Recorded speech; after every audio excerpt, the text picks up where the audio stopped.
Amen. Shalom, bien-aimés frères et sœurs dans le Seigneur. Je vous salue tous et soyez tous bénis au nom puissant de notre Seigneur Jésus-Christ de Nazareth. Alors, c'est moi, la sœur Marie de Jésus. Je viens aujourd'hui, c'est pour rendre encore un témoignage. Je pense que c'est le 3e des témoignages que je donne sur la chaîne. Mais avant toute chose, nous allons incliner nos têtes et remettre ces moments entre les mains du Seigneur. Prions au nom de Jésus. Notre Dieu et notre Roi, Dieu Tout-Puissant, toi qui vis d'éternité en éternité, sois béni, sois exalté pour ton amour, pour ta fidélité, pour ta compassion. Seigneur, merci pour tout ce que tu ne cesses de faire dans nos vies, mon Dieu, mon Roi. Je présente ces instants entre tes saintes et précieusement. Seigneur, bénis tes enfants qui vont écouter ce message, Père éternel, Dieu des armées, Dieu Tout-Puissant. Agis au travers de ce message, Papa, touche aussi tes enfants au nom puissant de Jésus. Je scelle ce témoignage dans le sang de l'agneau. Au nom de Jésus, nous avons prié. Amen. Bien-aimées sœurs, comme je le disais tantôt, je suis là pour rendre témoignage. Il n'y a pas longtemps, c'est dans cette année, mais je ne me rappelle plus exactement du mois. Je pense que ça doit faire peut-être déjà environ 2 ou 3 mois. Dans mon sommeil, pendant que je dormais, voilà le rêve que le Seigneur m'a fait voir. Amen. Bien aimé, j'ai pour habitude de le dire, lorsque le Seigneur nous montre des choses, lorsqu'il nous avertit sur certains points, c'est pour attirer encore davantage notre attention. Ne dites pas, nous sommes fatigués, c'est des choses, c'est du déjà vu, c'est du déjà entendu, on a déjà tellement entendu ces choses, on a déjà tellement vu. Ne banalisons pas toutes les révélations ou tous les messages que le Seigneur nous donne. Vous voyez, si le Seigneur insiste sur un certain nombre de points, c'est parce qu'il connaît la dangerosité de ces points-là. Vous voyez, donc voilà pourquoi le Seigneur continue d'insister. Il continue à nous avertir. Amen. Ok. Donc, le rêve que j'avais eu une nuit pendant que je dormais, je me suis retrouvée dans mon sommeil dans une église. Et dans cette église, c'était pendant le culte. Ici au Gabon où je suis, j'étais dans une église dans mon rêve, dans le sommeil en fait, j'étais dans une église en train de, voilà, on était en plein culte de dimanche.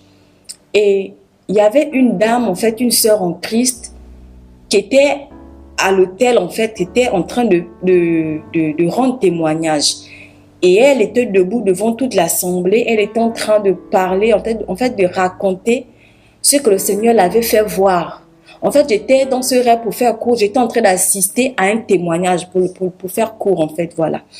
J'étais en train d'assister à un témoignage dans ce rêve. Donc, j'étais assise comme tous les autres, et nous étions là en train d'écouter le témoignage que la dame était en train de nous rendre. Et elle disait que le Seigneur l'a fait voir les horreurs de l'enfer.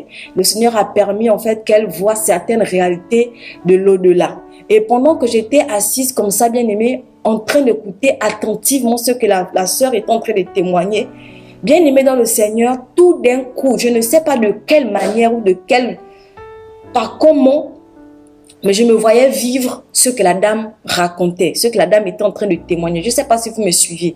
C'est-à-dire que je suis assise dans le rêve, dans le songe, je suis assise à l'église en train d'écouter le témoignage que la sœur est en train de rendre. Et moi, là où je suis assise, je suis en train de vivre ce qu'elle raconte en fait. Donc du coup, pendant que j'étais assise, tout d'un coup, je me suis retrouvée, toujours dans le rêve, je me suis retrouvée au milieu de nulle part. Mes frères et sœurs, je me suis retrouvée dans un endroit, alors là, tellement sombre. Donc, je suis quittée de l'église comme ça. Je ne sais pas comment, mais je sais seulement que je me suis retrouvée, boum, à un endroit où je ne sais pas où j'étais. Donc, l'endroit où j'étais était tellement, alors là, l'endroit était noir. Je ne saurais vous décrire la noirceur de cet endroit. Vous savez, lorsque nous sommes ici dans le monde, lorsqu'il y a la coupure, quand il y a une coupure de courant, même si tout le quartier est dans le noir, mais on voit quand même quelques images ou quelques détails de la ville. On voit quand même les maisons parce qu'il y a le clair de lune, parce qu'il y a des étoiles qui nous éclairent quand même. Mais là où j'étais, il n'y avait ni étoile, il n'y avait ni lune, il n'y avait ni soleil, il n'y avait ni lampadaire, il n'y avait même pas C'était un noir, je ne sais pas, mais en tout cas, le noir était fort. Je ne sais pas comment dire ça, mais c'était trop noir. Voilà. Et pendant que j'étais là debout, en train de me poser la question dans mon esprit, mais qu'est-ce que je fais ici? Tout à l'heure, j'étais à l'église en train de suivre le témoignage, mais comment est-ce possible que je me retrouve maintenant ici? Donc j'étais là, je cherchais, en fait je ne voyais rien même, je ne voyais pas, mais je me posais la question, où est-ce que je suis? Donc je me parlais à moi-même, je me demandais là où j'étais. Je me posais la question à l'intérieur de moi, mais je suis où? Je ne voyais rien. Combien même mes yeux étaient ouverts, mais je ne voyais rien. Bien-aimés dans le Seigneur, ne prenons pas à la légère les avertissements du Seigneur. Ne disons pas, bon, écoutez, nous sommes... Non. Examinons toutes choses. Et du coup, mes frères et sœurs, lorsque je suis là, c'est le Seigneur qui a permis que j'entende ces choses-là. Pendant que j'étais là debout, en train de m'interroger de comment et de pourquoi je suis là, bien aimé, j'entends deux voix horribles. Le Seigneur m'a permis d'entendre, il m'a permis de sentir. Mais je ne pouvais pas voir. Il n'a pas permis que mes yeux s'ouvrent pour voir ce qui se passe autour de moi. Mais je pouvais sentir et je pouvais entendre. Donc pendant que j'étais debout, j'entends devant moi, j'entends deux voix qui viennent, des voix horribles, des voix ténébreuses, des voix affreuses, des voix qui faisaient froid au dos, des voix tellement, ça me faisait tellement peur. Et j'étais là debout comme ça, je sentais que ces deux personnes venaient devant moi. Je ne vais même pas dire personnes, c'était des êtres, c'était des démons en fait, c'était des esprits impurs. Parce que je ne sais pas comment je vais vous expliquer. Mais la manière que je sentais les choses, c'était vraiment horrible. Et donc, j'entends comment ces voix-là, ces voix viennent vers moi en train de ricaner. Bien aimé, je n'ai pas envie d'imiter leur manière de rire. Et même si j'imite, je ne pourrais pas imiter exactement comment ils font, comment ils riaient. Je n'ai même pas envie d'imiter des voix aussi diaboliques. Ces voix venaient. Au début, je sentais les voix loin, mais au fur et à mesure, je sentais comment les voix se rapprochaient de moi et les personnages bizarres là aussi, impurs, ces démons-là se rapprochaient de moi. Donc, eux, ils venaient en train de ricaner. Bien aimé, c'était des rires moqueurs, c'était des rires de...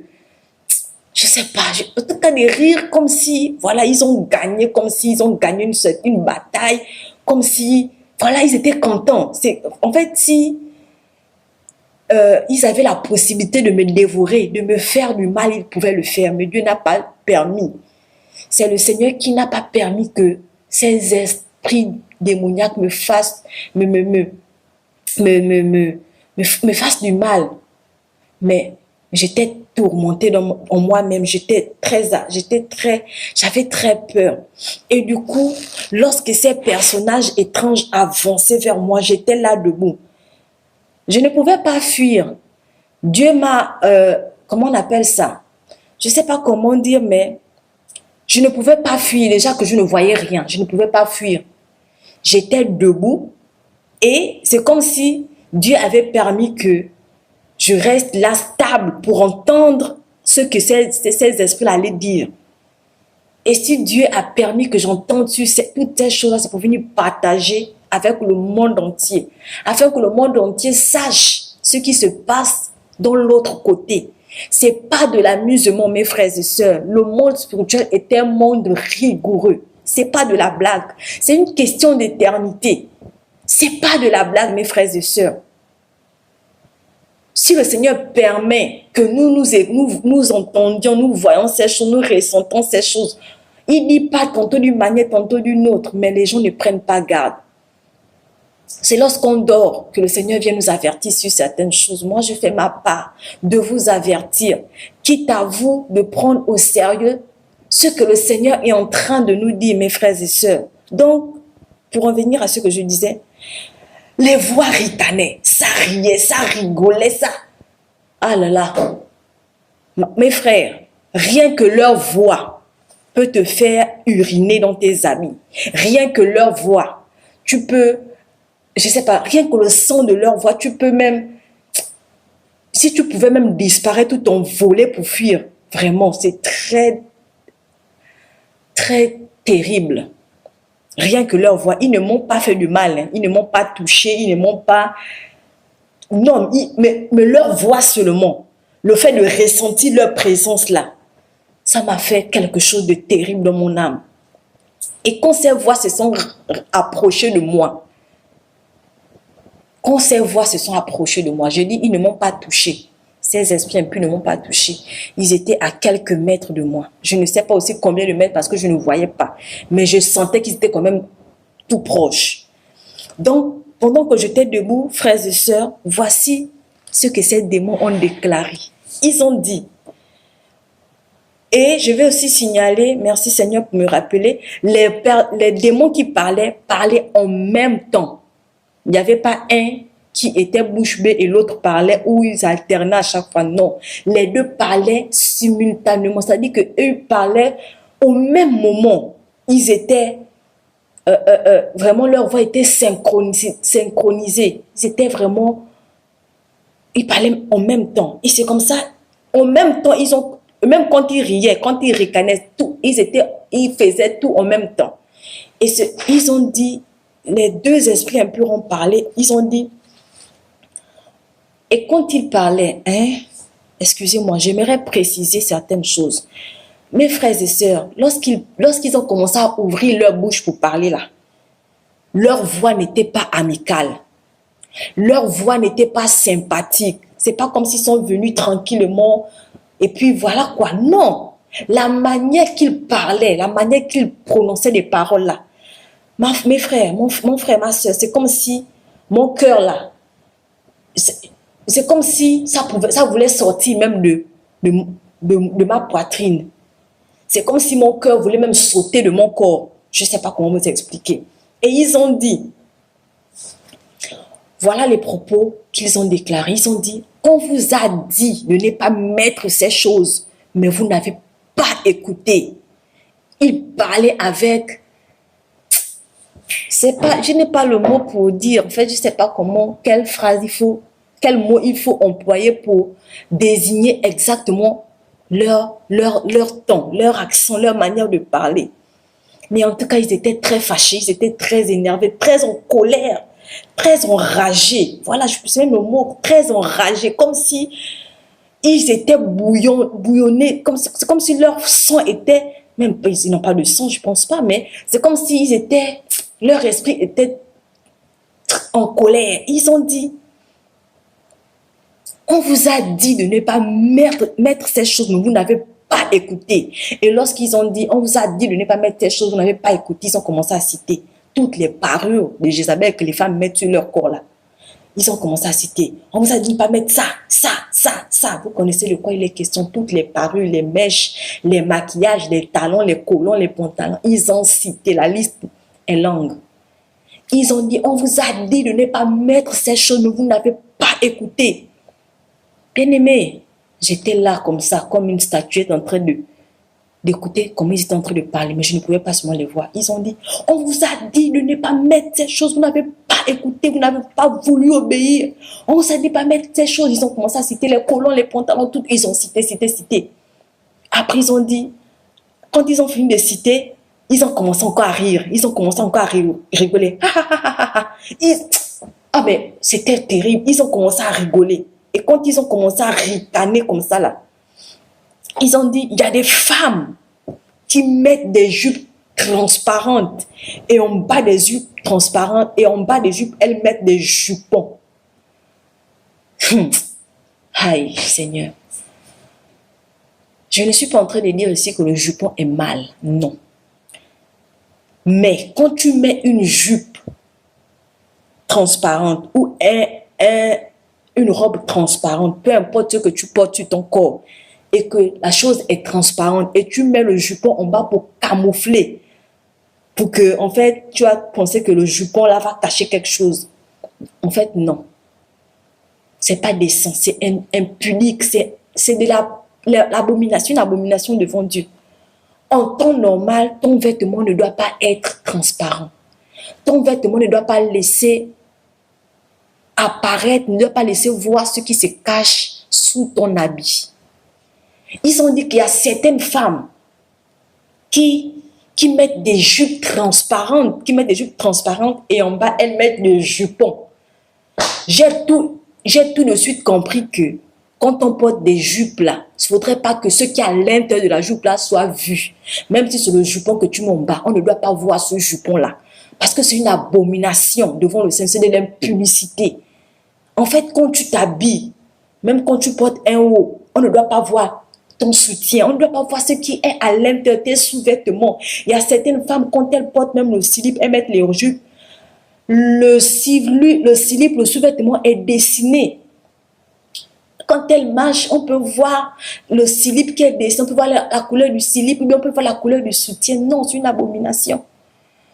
Tu peux mettre on appelle ça comment, ton jupon en bas de ta jupe, mais arrange-toi à ce que ton jupon là, quand tu vas sortir là, quand tu vas aller dehors, que ton jupon ne soit pas vu par ceux qui vont te regarder. Ton vêtement ne doit pas être transparent. Parce que ce n'est pas le jupon qui va cacher quelque chose. Non. Ils ont parlé des femmes qui mettent des habits transparents. Ma soeur, le vêtement ne doit pas être transparent, même si ton vêtement est décent. Mais si c'est transparent, dis-toi que c'est impur devant le Seigneur. Et vous allez remarquer, excusez-moi, je vais revenir sur le témoignage. Vous allez remarquer que des fois au marché, quand on va au marché, il y a des jupes qui sont décentes, mais c'est transparent et il y a un tout petit jupon à l'intérieur qui est juste tout petit comme ça là. C'est une abomination devant le Seigneur. Ne mettons pas des habits transparents, mes frères et sœurs. C'est valable pour les femmes, c'est valable pour les hommes. Lorsque tu portes le soutien, voilà, le soutien est tellement, le haut est tellement transparent que tu t'assois, tu marches, on peut voir le soutien. Non, c'est pas bon. Amen. Alléluia, frères et sœurs. On ne doit pas voir ce qui est en dessous de notre vêtement. C'est une abomination. Ces esprits impurs là, le Seigneur a permis que j'écoute ce qu'ils disent. Ils ont parlé des habits transparents. Ils ont dit, il y a certaines femmes qui mettent des habits transparents et qui mettent en bas des jupons et ils ont commencé à rire. Donc regardez combien de fois ces esprits impurs se moquent de nous. Parce que quoi, nous sommes dans l'ignorance, mais aujourd'hui tu es délivré de l'ignorance. Ne porte plus des vêtements transparents. Ne porte plus de jupes transparentes, mais une jupe qui est bien et qu'on ne voit pas ton dessous en bas. Amen. Alléluia. Et après cela, ils ont continué à parler. Ils ont dit, on vous a aussi dit de ne pas garder la colère, de ne pas garder l'animosité dans vos cœurs, de ne pas garder la jalousie. Ils ont cité les péchés qui sont dans le cœur. Eh, mes frères et sœurs, après avoir parlé de l'aspect extérieur, ils ont commencé à parler de l'aspect intérieur. Ils ont dit, on vous a dit de ne pas garder ces choses, les rancunes, les colères, les jalousies. Vous n'avez pas voulu écouter, vous n'avez pas obéi.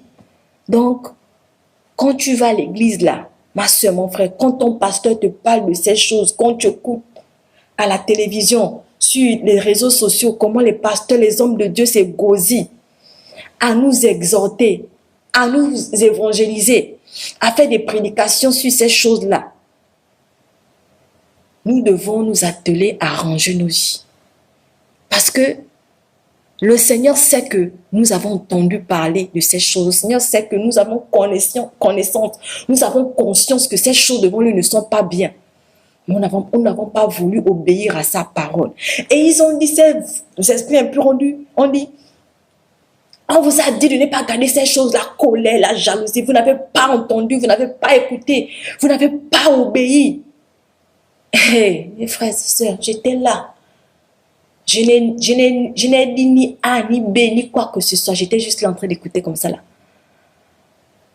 Et après, ils ont dit, on vous a dit d'adorer votre Dieu.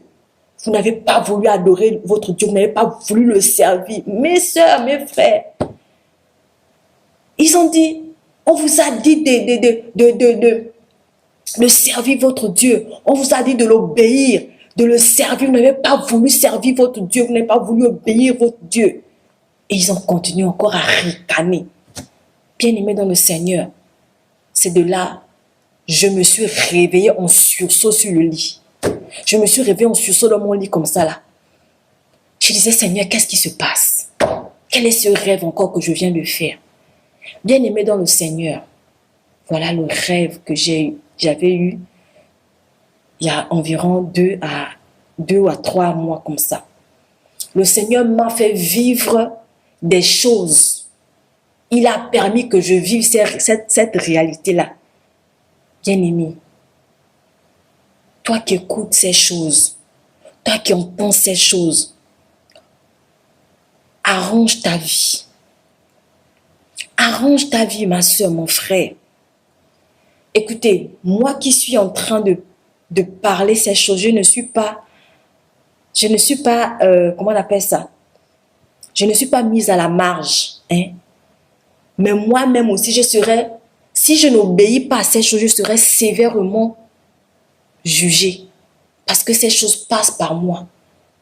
Le Seigneur dit dans sa parole à Ézéchiel que si la sentinelle voit venir le danger, n'avertit pas au peuple du Seigneur. Si le peuple du Seigneur meurt dans son iniquité, il redemandera le sang à la sentinelle. Mais si la sentinelle avertit le peuple que le peuple meurt dans son iniquité, le sang du peuple ne sera pas redemandé à la sentinelle. Je fais mon travail de sentinelle. Seigneur, je suis en train de faire mon travail de sentinelle.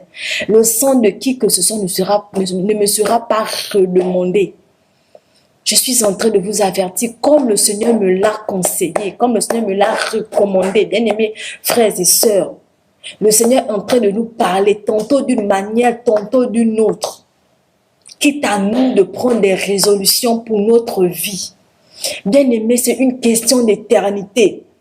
On nous a beaucoup parlé sur les parures du monde. On nous a beaucoup parlé sur notre aspect intérieur et extérieur. Que faisons-nous de tous ces messages que nous recevons? Est-ce que nous banalisons ces choses? Est-ce que nous prenons ces choses à la légère?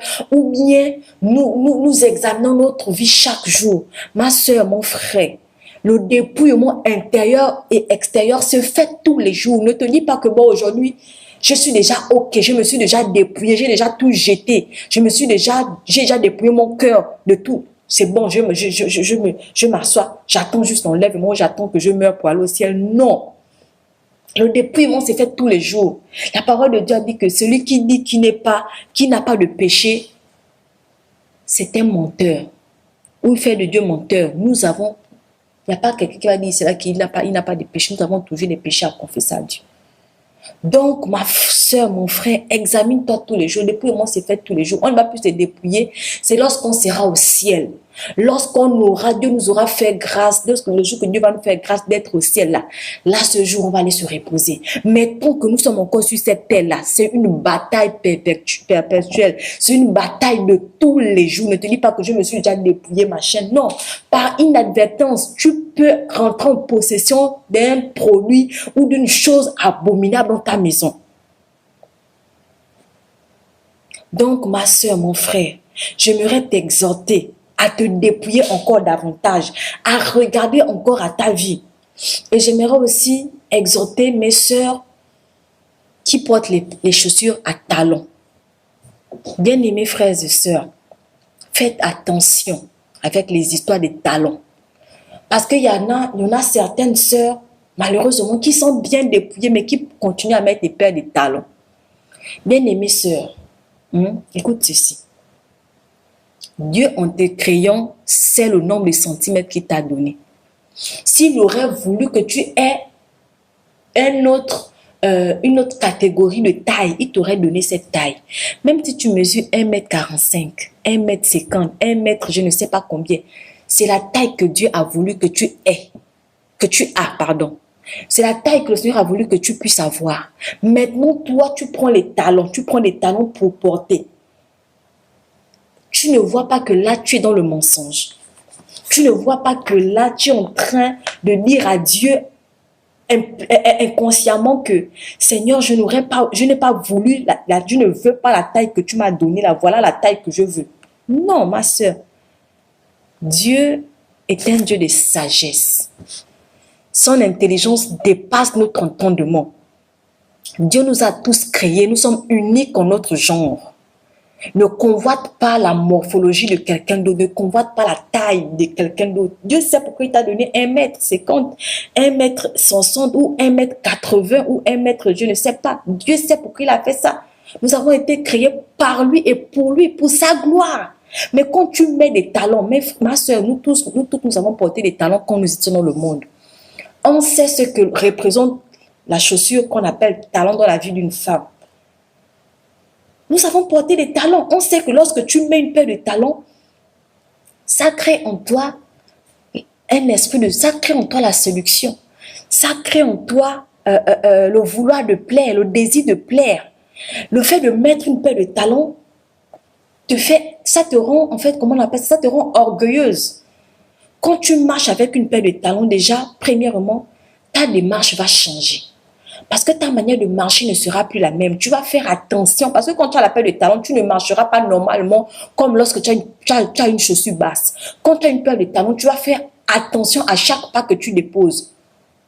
Et tu te mets à marcher de manière exagérée. Parce que tu as le talon, ça te lève, ça t'exalte en fait. Tu es là, tu t'exaltes, tu te crois au-dessus des autres. Ça crée l'orgueil en toi. D'autres disent, je fais ça pour moi-même. Mais non. Il faut faire attention, mes frères et sœurs.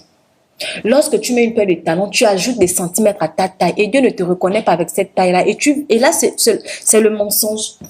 Dans Apocalypse, pardon, je vais lire ce passage qui me vient à l'esprit là. Apocalypse, voilà, Apocalypse 22, à partir du verset 15, ça dit « Dehors les chiens, les enchanteurs, les impudiques, les meurtriers, les idolâtres, et quiconque aime et pratique le mensonge. » Lorsque tu mets les talons, tu es en train de pratiquer le mensonge. Parce que tu t'appropries une taille qui n'est pas de toi. Et là, tu es dans le mensonge. Il a dit dehors les chiens. Sois fier de la taille que Dieu t'a donnée, ma soeur, mon frère. Ce que Dieu a fait est parfait. Ce que Dieu a fait est bon. Il n'y a rien à ajouter, il n'y a rien à enlever. Débarrasse-toi des paires de talons, débarrasse-toi des pantalons, débarrasse-toi de tous ces habits sexy, de tous ces habits révélateurs, de tous ces habits qui t'exaltent. Écoutez, le Saint-Esprit parle au-dedans de nous. Hein. Nous sommes enfants de Dieu. Il n'est pas dit que le Seigneur va forcément te parler audiblement, mais lorsque tu portes un vêtement, il y aura vraiment une pensée intérieure qui va te faire sentir mal à l'aise dans le vêtement, qui va te faire comprendre que ça, c'est pas bien. Et c'est à toi de comprendre que Dieu ne veut pas que je m'habille comme ça. Vous voyez? Donc, faisons attention, mes frères et sœurs. C'est vraiment très délicat, cette histoire d'éternité. Pour une petite chose comme ça, de rien du tout, tu peux perdre ton éternité. À quoi bon de perdre l'éternité pour des futilités, pour des choses qui n'ont aucune valeur, pour des choses qui ne valent absolument rien? C'est une question d'éternité, ma soeur. S'il te plaît, revois bien la manière que tu t'habilles. Revois bien la manière que tu fais des choses. La manière que ton cœur est. Le Seigneur a dit, heureux ceux qui ont le cœur pur, car ils verront le Seigneur. Est-ce que ton cœur est pur? Mon frère, ma soeur, est-ce que ton cœur est pur? Est-ce que si Dieu vient aujourd'hui, peut te dire, bienheureux fils, rentre dans la gloire de ton Père, parce que ton cœur est pur. Revoyons nos vies avant que le jour du Seigneur arrive. Il a dit qu'il vient comme un voleur. Il ne va pas t'avertir pour te dire que je viens demain à telle heure. Mais ça va nous surprendre. Au moment où on ne va même pas s'attendre, c'est dans ce jour-là que le Seigneur viendra. Et si le Seigneur vient, il te trouve dans ces choses-là, tu te dis peut-être, bon, j'ai du temps. Non, tu n'as pas le temps. Tu n'as pas le temps parce que le temps ne t'appartient pas. Le souffle de vie que tu as, ma soeur, mon frère, c'est pas toi qui décides de respirer. C'est même pas toi qui décides de manger, de marcher, de parler, même le fait que tes yeux clignent, ce n'est pas toi qui décides toutes ces choses-là, c'est le Seigneur. Donc, prenons garde à nos yeux. Revoyons notre manière de marcher. Si c'était que, je ne sais pas, si c'était que après la mort et puis c'est fini, le monde est fini, il n'y a pas l'éternité, ok, mais notre âme est éternelle. Si ce n'était pas ça, Jésus ne serait pas venu mourir sur la croix. Vous pensez que le Seigneur... Attendez, mais réfléchissons, bien-aimés frères et sœurs. Le sacrifice ultime de Jésus à la croix, ce sacrifice qui est le sacrifice le plus grand. Vous pensez que Dieu aurait laissé son trône comme ça venir se faire marginaliser sur la terre, venir se faire tabasser, se faire maltraiter, si ce n'était pas que après la mort vient le jugement, si ce n'était pas que nos âmes là doivent rendre compte après notre mort. S'il n'y avait pas d'éternité, mais Jésus ne serait pas venu sur la terre mourir. Comprenons que c'est quelque chose de très important, c'est quelque chose de très délicat. Si le Seigneur est venu mourir sur la terre, mais comprenons que vraiment, c'est quelque chose de très important. Aucun être humain ne pouvait accomplir cette mission. Le Seigneur seul avait le pouvoir d'accomplir cette mission-là. Seul lui avait cette force-là de pouvoir accomplir cette mission. Donc, frères et sœurs, veuillez m'excuser si j'ai trop parlé, mais c'est pour le bien de tous. Donc, sois béni et revois la manière que tu vis, revois la manière que tu marches. Je prie que le Seigneur vraiment te guide et t'aide encore. Amen. Voilà, donc je m'excuse si j'ai vexé, si j'ai blessé quelqu'un. Tel n'est pas mon objectif. Si j'ai blessé quelqu'un dans mes propos, veuillez m'excuser et que le Seigneur vous bénisse tous. Amen. Shalom, shalom. Soyez tous bénis. Amen.